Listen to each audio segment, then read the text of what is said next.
Bonjour à vous les intermouettes et bienvenue dans cette nouvelle vidéo de la série intitulée Religion piège à con, où l'on va continuer à analyser les assertions totalement idiotes de religieux totalement ignorants et mythomanes. Avant de commencer ma vidéo, je tiens à rappeler que cette personne m'a signifié que j'allais mettre ma vie en danger si j'osais sortir une deuxième vidéo sur elle. Nous avons aujourd'hui quelque peu dépassé la deuxième vidéo sur ses commentaires, et je n'ai toujours pas eu de nouvelles de sa part.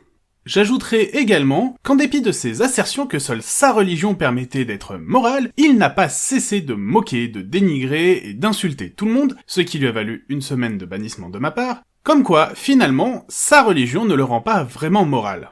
C'est vraiment étrange que les adeptes des divinités sanguinaires et omnipotentes se retrouvent à être les larbins qui doivent défendre leur divinité. Alors que bon, si les divinités sont réellement omnipotentes et omniscientes, elles savent exactement ce que je pense d'elles, ce que j'en dis, et elles seraient capables de me faire fermer ma gueule. Mais c'est toujours des pauvres humains, décérébrés, qui font le travail à leur place de leur divinité. Est-ce que ces dieux s'en foutent totalement que je me moque de leur gueule, ou est-ce qu'ils n'osent pas eux-mêmes se salir les mains? De la part d'un dieu qui aime bien tuer et massacrer des millions de personnes, j'en doute fortement. Peut-être cela veut-il simplement dire qu'il n'existe pas. Dans cet épisode, je vais continuer à revenir sur les commentaires que j'ai reçus, voulant me prouver que l'évolution n'existe pas par des affirmations totalement mensongères.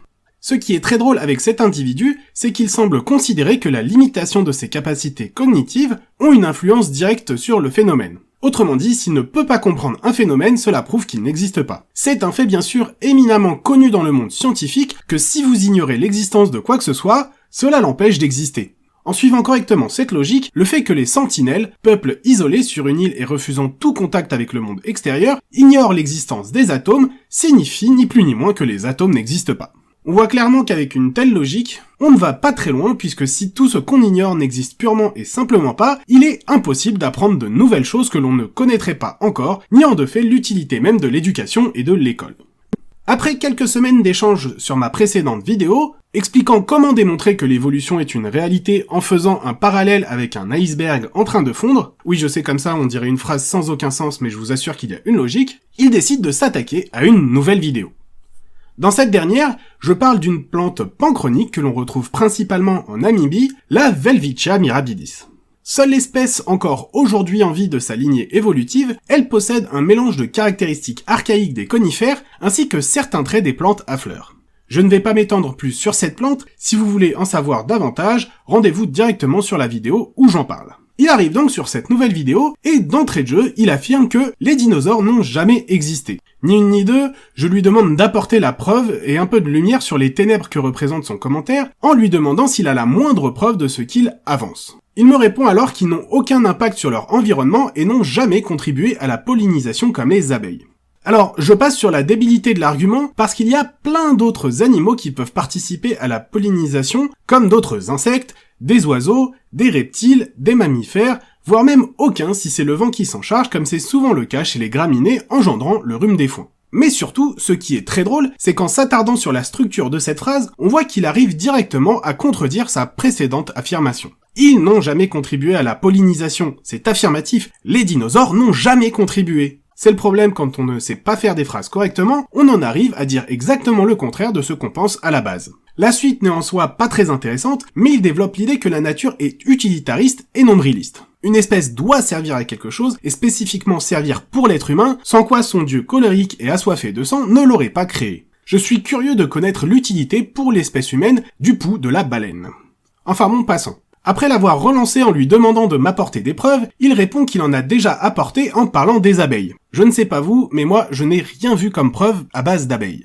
Il me demande alors d'expliquer quelle est la nature et la fonction des dinosaures pour prouver qu'ils ont bien existé. Leur nature, c'était d'être des êtres vivants et précisément du règne animal, donc des animaux. Quant à leur fonction, encore une fois, c'est une vision utilitariste de la vie. Les animaux, les plantes, les champignons, les virus, les bactéries n'ont strictement aucun but pour servir l'espèce humaine. Les espèces n'ont en soi aucun but, elles sont simplement le résultat d'une interaction avec leur environnement et les autres espèces qui les peuplent. Tout au plus pourrait-on leur attribuer comme but de vouloir continuer à exister, et encore c'est même un petit peu tordu.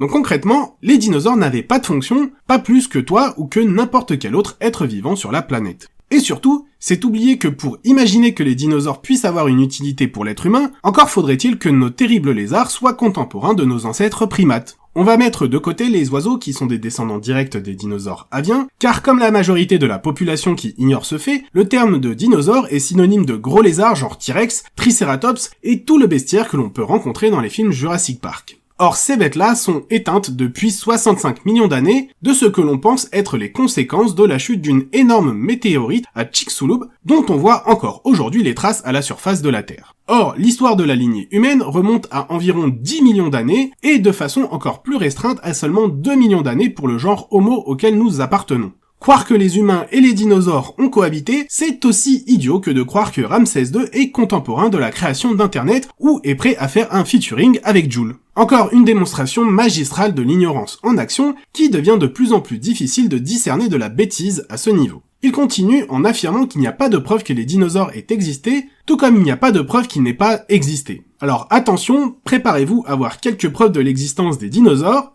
c'est parti.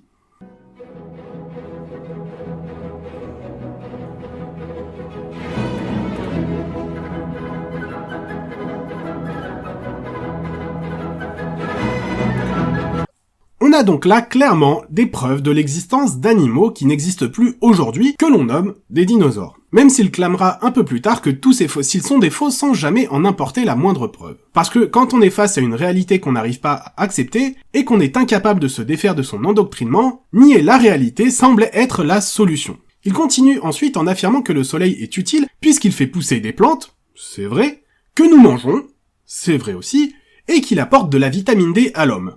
Alors déjà, si le soleil permet effectivement aux plantes de pousser, il a également des effets plus qu'indésirables sur les êtres humains, comme par exemple l'apparition de cancers de la peau. Mais surtout, ce qui est absolument ridicule, c'est l'affirmation que notre étoile, le soleil, apporterait directement la vitamine D aux humains. Je ne sais pas vous, mais moi je ne peux m'empêcher de voir le soleil arriver avec son petit emballage cadeau, le donner aux humains, et quand on ouvre le paquet, boum, c'est de la vitamine D.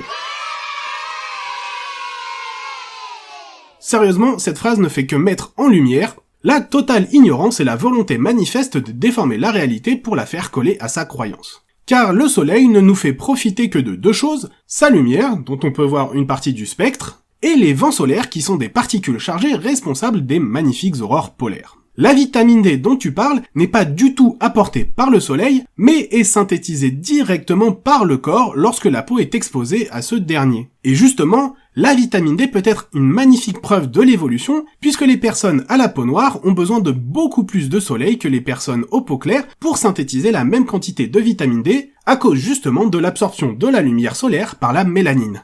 Comme si le gradient de couleur, à la base de l'une des pires conséquences racistes de l'histoire, n'était au fond rien de plus qu'un compromis entre la protection de la peau contre le cancer provoqué par le soleil et la nécessité de laisser la lumière pénétrer pour entretenir le squelette indispensable à la survie de l'individu. C'est fou comme en plus de montrer qu'il ne comprend pas du tout ce qu'il dit, et qu'il est d'une ignorance sans borne, il arrive en plus à un niveau d'incompétence qui lui fait prendre des exemples qui prouvent précisément l'inverse de ce qu'il veut faire, à savoir que l'évolution existe.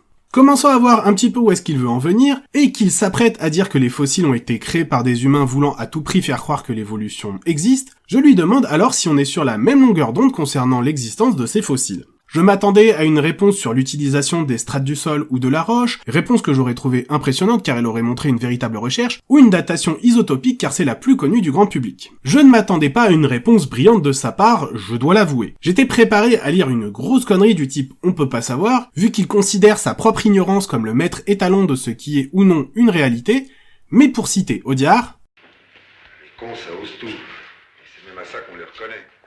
Je m'attendais à une réponse inepte de sa part, mais sûrement pas à ce qu'il me reproche de lui demander son avis sur la question, me reprochant d'utiliser sa bonne ou mauvaise réponse pour on ne sait quoi. Au passage, si sa réponse est bonne, je n'ai pas besoin d'utiliser du tout sa réponse, je dis « ok, on est d'accord là-dessus », si ça c'est pas un signe de mauvaise foi. Reprocher à une personne avec qui vous échangez qu'elle vous demande votre avis, me semble symptomatique d'une pensée conspirationniste allant de pair avec un refus de véritablement avoir un débat avec la personne, car on voit alors que ce n'est pas le dialogue en soi qui est important, ni l'échange d'arguments, mais juste le fait d'avoir la supériorité supposée sur l'adversaire. Je lui reproche ensuite ce dont on a parlé, à savoir que les dinosaures tels qu'il les considère se sont éteints il y a 65 millions d'années, bien avant l'apparition des humains, ce dont on a déjà dit, et l'informant au passage que tous les dinosaures n'ont pas disparu puisque les oiseaux sont leurs descendants directs, comme en témoigne leur ressemblance morphologique, mais également le fait qu'ils possèdent des putains de pattes de dinosaures avec des grosses écailles dessus, comme s'ils avaient un lien étroit avec les reptiles. À ce niveau-là, c'est vraiment une volonté de rester aussi ignorant, c'est pas juste l'éducation qui fait que l'on peut tomber aussi bas. Il me répond qu'il n'y a aucune preuve qu'un dinosaure vivant dans l'eau ait pu évoluer pour vivre dans les airs. Le point important est que ce ne sont pas des dinosaures aquatiques qui ont évolué pour donner des dinosaures terrestres. Les vertébrés terrestres descendent des poissons, comme le démontre le Tiktaalik, et en quelques millions d'années, on voit alors les différentes espèces ressembler de plus en plus à des lézards, avec l'Ichthyostega. Et puis, même si l'on admet que les fossiles sont des faux, ou qu'ils ont été détruits, il reste toujours d'autres moyens de démontrer le lien entre poissons et vertébrés terrestres. Comme par exemple le dipneust, qui est un poisson avec des nageoires ressemblant pas mal à des pattes, mais surtout qui possède en plus des branchies et un poumon. Donc au final, on a les preuves de la transition entre les poissons et les tétrapodes, à savoir les vertébrés terrestres, il y a environ 380 millions d'années. Les tout premiers dinosaures ne font leur apparition que bien plus tard, il y a environ 245 millions d'années, soit quand même 120 millions d'années plus tard que les premiers vertébrés terrestres. Encore une fois, Ramsès II et Joule, hein. Bon, ensuite, je passe sur sa demande d'une preuve de l'évolution façon Pokémon, où il demande un poisson se transformant en oiseau, qui est bien entendu un homme de paille que j'ai vraiment envie de troller en répondant avec l'Exocet, le fameux poisson volant. Il demande également des preuves que tous les oiseaux peuvent nager, et affirme que ces derniers naissent dans des nids construits dans les arbres. Très honnêtement, je ne sais pas si tous les oiseaux savent nager. Cependant, vu la structure extrêmement légère de leurs os alvéolés, tiens, exactement comme les dinosaures, encore une fois, il est à parier qu'ils ont au moins la capacité de flotter un petit moment et de se diriger pour sortir de l'eau. C'est évidemment comme les mammifères terrestres, qui ne sont pas adaptés à la vie aquatique, mais qui n'ont pas de problème à nager, comme peuvent le prouver le chien, les éléphants et tous les animaux que l'on voit traverser à la nage des rivières infestées de crocodiles dans les documentaires animaliers. Et puis, c'est oublier bien vite qu'il existe des oiseaux dont la morphologie s'est adaptée à une vie en milieu aquatique. Certaines espèces ont même une adaptation encore plus poussée à la vie aquatique, en perdant totalement leur capacité à voler comme les manchots. Et justement, ces derniers vont me servir de transition pour contredire son affirmation comme quoi tous les oiseaux naissent dans des nids construits dans des arbres. Voici un magnifique paysage de banquise, lieu de vie des manchots qui y viennent pour se reproduire. On voit bien qu'il n'y a pas un seul arbre à l'horizon dans ce paysage désertique et glacial. Et surtout, d'où viendraient les branches qui seraient utilisées pour faire un tel nid.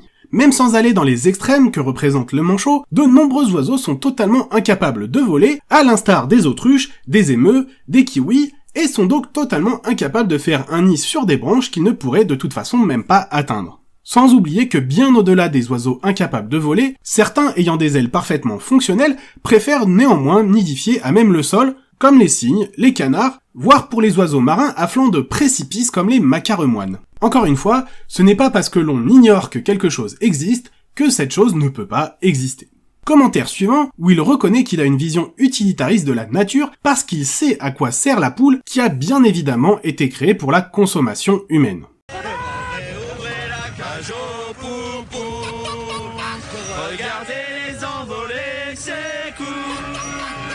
Encore une fois, argument peu judicieux.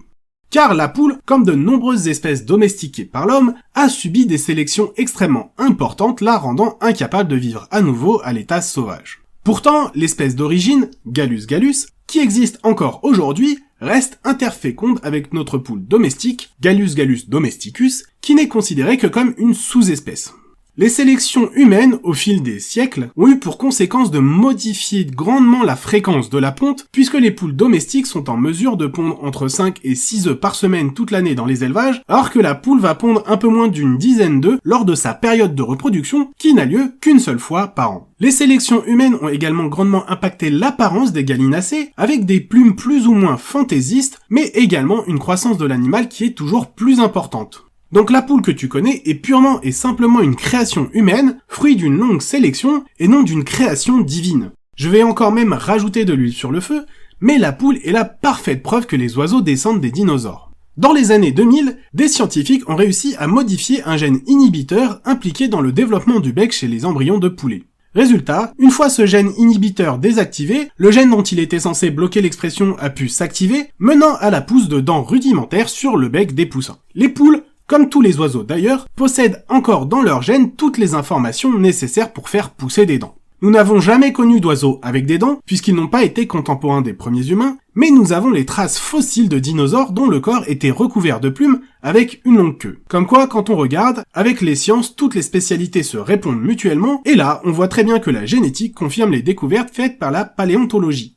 On peut dire maintenant que quand les poules auront des dents, c'est maintenant.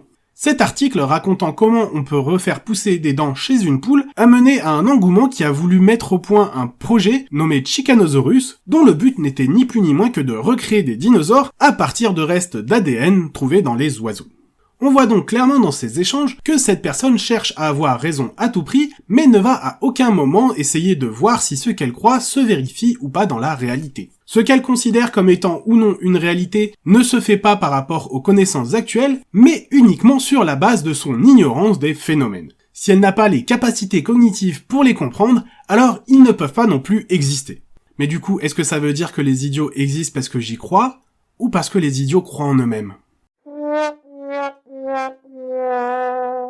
Voilà, c'est donc la fin de ce nouvel épisode de Techniquement ce qu'il faut savoir de la série Religion piège à con. Comme d'habitude, je vous invite à partager ma vidéo, à la commenter, mais également à la liker afin d'améliorer le référencement de la chaîne. Vous avez également la possibilité de me suivre sur les réseaux sociaux où vous serez informé des épisodes à venir, et vous pouvez également me proposer des sujets que vous aimeriez voir traités ici. Bien sûr, si ce n'est pas déjà fait, je vous invite à vous abonner et à cliquer sur la cloche afin d'être informé des nouvelles vidéos et de ne rien rater de l'actualité de la chaîne. Je vous dis en tout cas à bientôt pour un nouvel épisode de Techniquement ce qu'il faut savoir.